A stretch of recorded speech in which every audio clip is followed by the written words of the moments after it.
Keith Brennan. I work for Salem Fire Department, Salem, Massachusetts. This coming week, be 8 years on the job. Nice. I come from second generation. My dad just retired a year and a half ago. Now, was he out of this house? Yeah, he retired out of this house. Oh, that's awesome. Engine 5. So. What's it like for you to be in the house that your dad was at?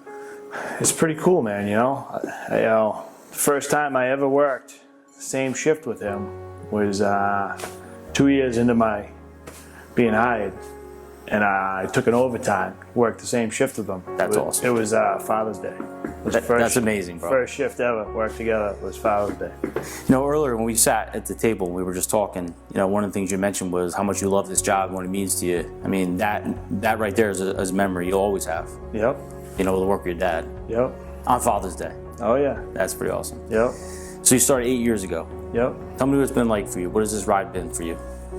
Well, it's been cool, man. Every day is a different day, You come to work, it doesn't even feel like work. I did private sector stuff 15 years it took me to get this job, Right. Dedication, hard work, keep taking the tests, everything else, but, after 15 years, I finally got the luck, got the opportunity to become a firefighter, and every day that I've showed up for the past 8 years, it doesn't even feel like work. It's, every day is a different day. It's pretty cool. Talk to me about the brotherhood. What does it mean to you? Because we throw this word around a lot. What does it mean to you? I'll tell you what, I've never had a job that I've ever worked my whole entire life that the first day on the job, it's like being inducted into a family. You know what I mean? Like, these guys that I work with, they got your back no matter what. I could call them up tomorrow and be like, hey, I'm moving a couple things. Can you come help me out? They'd be like, yep, we'll be right there. Whole department be, give you a hand, Right. And they lay down the life, you know what I mean? They got your back in hairy situations and everything else. It's pretty cool, What do you tell someone from the outside that's not on the job? Like, how do you explain what you do to them? It's, like 100% born and raised in Salem. I lived here all my life, 42 years old, and it's a sense of giving back to your community, working in the same community that you grew up in, Absolutely. You've seen these trucks go by you when you were a little kid, and now you get to ride on them, and it's like, Right. It's like a dream come true, It's awesome. What would you say to someone right now that's looking to get on the fire department Salem and they can't get on right away? Like, what do you tell them? I just say that you just got to go take the test, take the civil service test, and you might not get it right away. You just got to keep trying and trying. But in the meantime, you got to live your life and you got to do something. You can't just sit here and wait for the job to come to you. You'll get the opportunity when it's right. And that's So just keep that grind. That's it. Yeah. Good things come to those who wait. That is true, my friend. Talk to me about your greatest experience so far in your 8 years. I know it's a hard question because I'm sure a lot of good experiences have been for you. But what's your greatest, you think, in 8 years? Some of the greatest experiences I've had so far is, I got 3 young kids at home, under the age of 10. So it's like, kids who come in and do fire department tours, all they want to do is climb on the trucks. And I love the kids. It's pretty cool, you know what I mean? To see their face and the way they glow and, Right. Jumping on a truck, running around, I mean, sometimes we go and do fire drills and stuff, and it's cool that, like, I get to go to the school where my kids are, and, like, they see me doing the fire drill and stuff like that. It's pretty cool, That is awesome, man. So talk to me about the academy for you. What was that experience like for you? Academy was tough, man, I mean, I was in somewhat good shape at the time, but it can never prepare, Now you start doing some live burns and stuff like that. It's pretty crazy. The stuff that you learn in the academy, and then by the time you get out of the academy, it's the most you'll ever know about the job. You know what I mean? Right then, fresh out of the academy, And Right. It's pretty cool. That's awesome. If you could say something to your brothers and they weren't in the room, what would you say to them? If my brothers were in the room right now or anything else, I'd just say, if you ever need my help or anything, I'm there for you, Whatever you need, I got your back,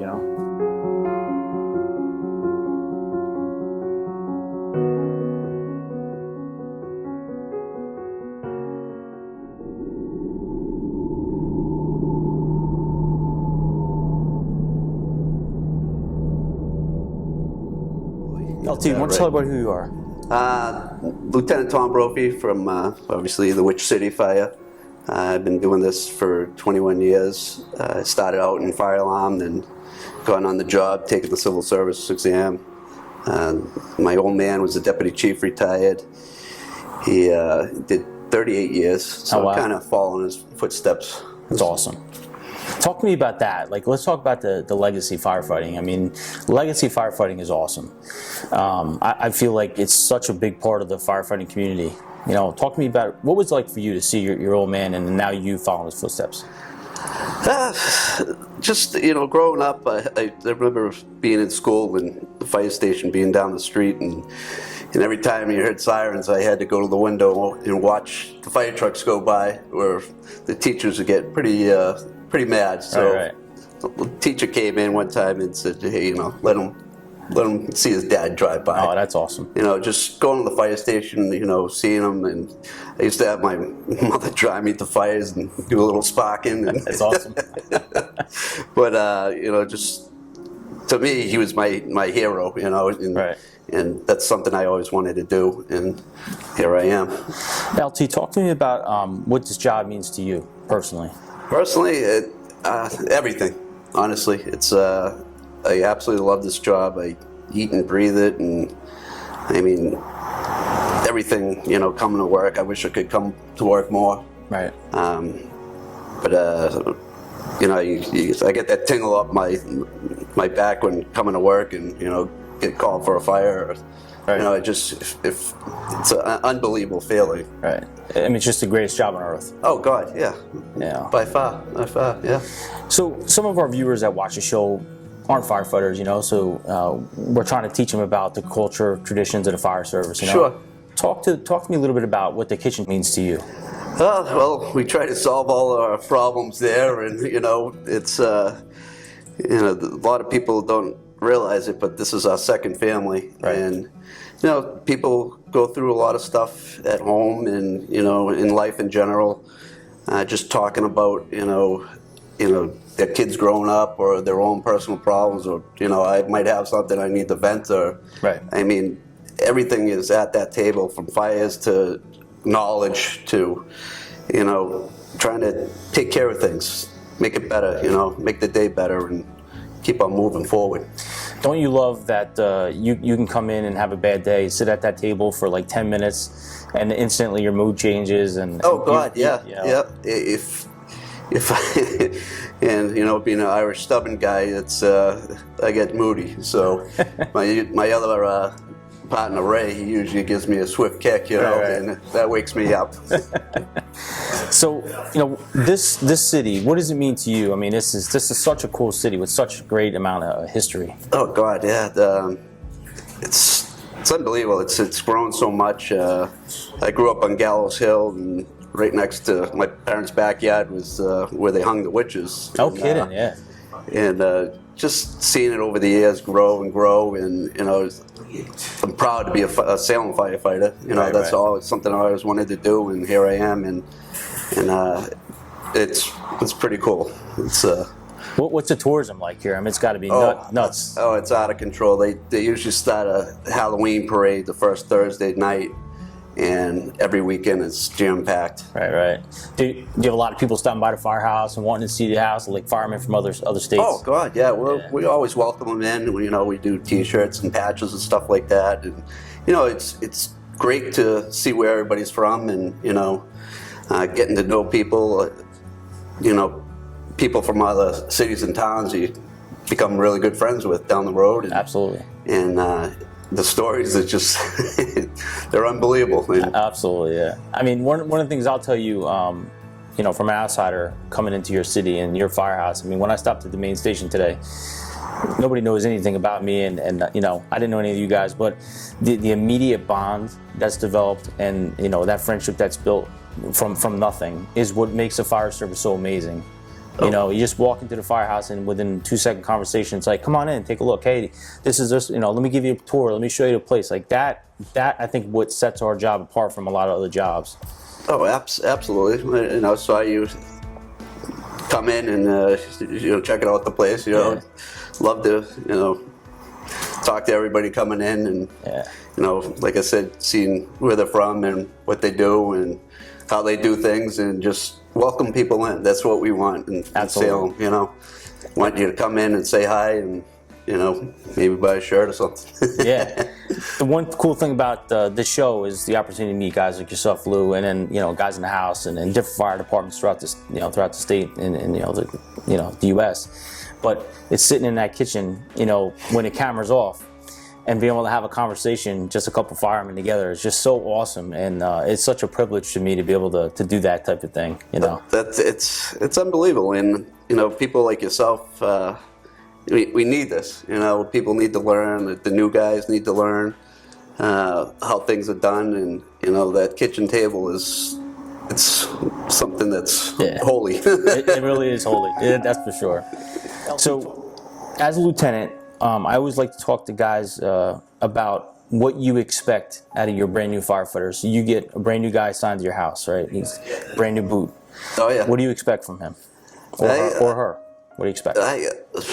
Honestly, I expect a lot, but I expect that they learn the job, keep their mouth shut. I hate to say that, but, absorb everything. 2 years, one mouth, right? Yeah. Be a big sponge. Right, absolutely. Learn from the senior guys. Right. I've learned so much over the years of, how this guy would do it, or that guy, or some guy would show me a better way of doing things.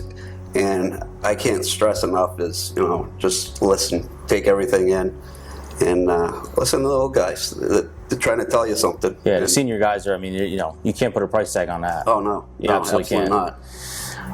What was, for you, with your time on you, what's been the greatest accomplishment for you? Was it getting made, or was it something else? I think getting on the job in general. Right. It's a great answer. Rank and everything like that. As long as I'm on the truck, that's all I care about, and having great guys to work with, and people that take the job and love the job and take a lot of pride in it. That really means a lot. But as long as you work hard, show that you work and you care. Oh, absolutely. Yeah. That's huge. Just that right there, just caring enough about the job and about the people you work with to do the right thing every day when you're here. Absolutely. Everyone's gonna have an off day. It's just the way it is. But to be able to come here and put your best foot forward is gonna be the biggest thing. Absolutely. LT, I want to talk about this board and the reason we have this background, because this is awesome, man. Thank you. Thank you. And it's these things that you see in firehouses that make it home. Yeah, it's. I'm new to this house. They shipped me out of headquarters, so I came in here. I always, like the old classic antique stuff. So I saw this and it was in disarray. So I'm like, I make something look, pretty, awesome. Welcoming, and it's pretty cool, man. Thank you. So for you, in closing, LT, what would you say this, Salem Fire Department, what does it mean to you? And what would you say to your brothers and sisters about the job? I'd say, to me, like I said, this job's everything. I live it every day of my life. I'll say it. I go out, spark fires, different areas, or just to get a little experience, or just to see what's going on, see if I can improve things, or vice versa. Because you're also an arson investigator, correct? Yes. Yeah. So that's awesome, man. Yeah, I absolutely love doing that. Right. Just trying to figure out, what you need to do. So you're both feet are forward into this job. That's for sure. Yes, I love it. I love it. What would I tell the guys? Keep up the good work, be safe, and we got your back. It's awesome. LT, it was great talking to you, brother. Pleasure to meet you. Honestly, and thanks for having me in your house and your family. Absolutely. Absolutely. Guys, we'll come back at you. We have a little bit more here for Salem and then Which City.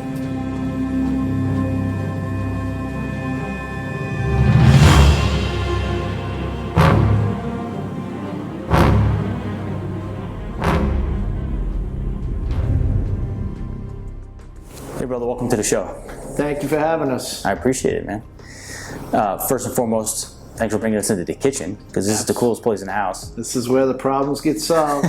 Check your feelings at the door. Brother, tell everybody who you are. My name is Ray Krajewski. I've been on the Salem Fire Department 28 years now. Good for you, senior man. Yeah. I love it. Talk to me about this table, bro. You know, the pride of the company pride. You know, the kitchen tables where we solve a lot of our problems. We hash out a lot of political debate, sports-related debates, fights, arguments, whatever you want to call them. It's all done here. And when you leave the room, it stays right here. And one of the big things is the company pride. You know, we live together. We break meals. You know, one of the biggest things is having a meal with your men, and sitting at the table. You know, we do a lot here. So this is the centerpiece of any firehouse culture. Any family, right here, this table. And guys take pride in the table. As you can see, our company pride. We're proud of Engine 5. We have it. You know, proud of our city, the Witch City.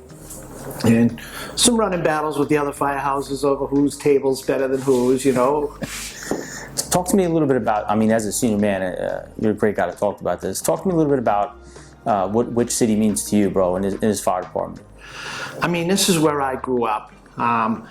You know, aside from a short, you know, I did a stint in the military and I left, but from a young age, you know, I knew that this is what I wanted to do.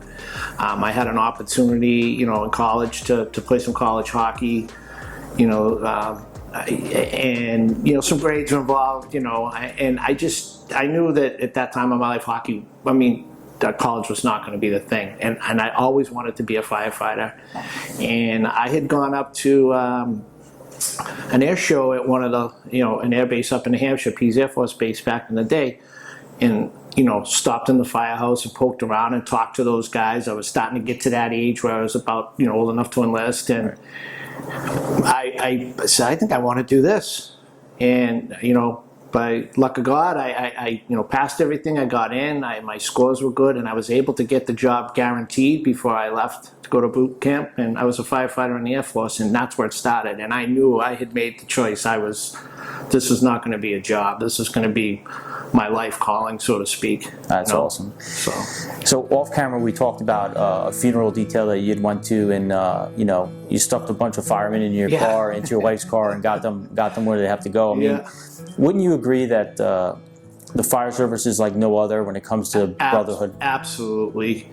One of the things that I really try to impress upon our younger guys is that someone walks through that door and they say to you that they're on the job or they're affiliated with the fire service in some way, shape, or form. Embrace that. Especially being from a tourist town like we have here. We have people stopping from everywhere. They could be from New York City, you know, to some little town in Georgia. It doesn't matter. You know, a firefighter's a firefighter. We're all willing to do the same thing. And we try to instill that in these guys is that, you know, listen, you've hit the lottery getting on this job. There's expectations on how you're expected to conduct yourself. And one of the things is that, you know, you represent the brotherhood, the tradition, the sisterhood, the traditions of the fire service in a good light. And that means when someone comes through the door, you know, you show them the time of day. And anyone on the job probably sick of me hearing me say it, but that's just something I live by. Because you never know. I mean, I had a situation where I was out of state, my truck broke. I limped off the highway with a bad transmission to a fire station. Like, beautiful, my people. And I stopped in and told them what was going on, and I had a 2-year-old daughter at the time in my life, and I said, I blew my transmission, I gotta get my truck towed back. And they had to stay for an hour and a half waiting for, you know, my mother-in-law to come pick them up. And my wife didn't even bat an eyelash at it because she knew that, you know, that they would take care. And then, you know, I wanted to hear, you know, so how was it when I left? She said, they fed your daughter. You know, she goes, it was so she got to see it for herself. Right. So, and how powerful that is. Absolutely. You know, you go home and you preach this stuff, but then for her to see it is big. And she knows, you know, she spent more time sitting in cars while I'm off talking because, you know, I'm not known to talk a lot. Everyone in this department will disagree. I probably, you know, talk the most. But, you know, they know that that's me and who I am. Right. And, you know, it could be a whole lot of other things, but I love what I do, you know. What I loved today was, and I didn't know you, I literally just met you within seconds of meeting you. Yeah. You know, you're trying to put the rig back in service from catch and run in another town, and I didn't know you had 28 years on. Yeah. Because I could never have told that from, you know, talking to you, I would have thought you were on a year Yeah. from your enthusiasm and your excitement of being just catching work. But that speaks volumes about you in the city. It's funny because you say that. Like, I had this conversation with one of the guys on the crew tonight, about how, I did a stint as union president. And I left this firehouse to go back downtown. The union office is down there, and I did it out of convenience because of the guys I was working with. I didn't want to drag them in and out for every time I had a meeting or whatnot. And I was with a real good group of young guys that really loved the job. And I was at like 20 years on, and it was hitting that kind of, and they rekindled that fire in me to how much I loved the job. And how much I loved being on the ladder truck, ladder work. I love that kind of work, And they gave me that boost now that I can get to the finish line, and I'm not worried about running out of fuel, man. God willing, He lets me finish out, without getting hurt or anything. I'm gonna make it, and it's been a hell of a run. I really enjoy every minute of it. Brother, as a senior man in the house and on the fire department, 20 years is a long time. I believe that guys and girls should go to the senior man in the house before they go to the bosses. Talk to me a little bit about that, and especially being a past union president, I'm sure you could talk about this further. Yeah. How important is it for firefighters to go to the senior men first before the bosses? It's good that you should say it. I had a deputy chief that really believed in the senior man. So all of a sudden I was in that role, and I really didn't expect it. And it was when I was union president. So I had 20 years, and he came to me and he said, "Hey, come here." He goes, "Listen, the boss has got a lot of stuff they got to take care of, okay? The firefighter stuff, I need you to take care of, okay? So the rigs, the equipment, the station, that type of stuff has to get done. I don't care how you do it. It just needs to be done. And if there's any issues, I'm going to come seek you out first." And I was like, "Okay, I got you, Dep. I appreciate it, So I just sat with the guys, I got them together, and I said, "Hey, listen, this is how this deputy chief likes things to be done. So we're men. Let's do the work. Let's check the trucks. Let's check the equipment. Let's clean the station. If anything's broken or missing in either the station or the trucks, it gets reported, and we do our jobs, and we're ready to do our jobs. And they will leave us alone. They don't necessarily, it's ours to take care of. We're men, women. We can handle this on our own." And that's when it really clicked for me. I'm like, "Oh wow, I've turned that corner. Now I'm that guy."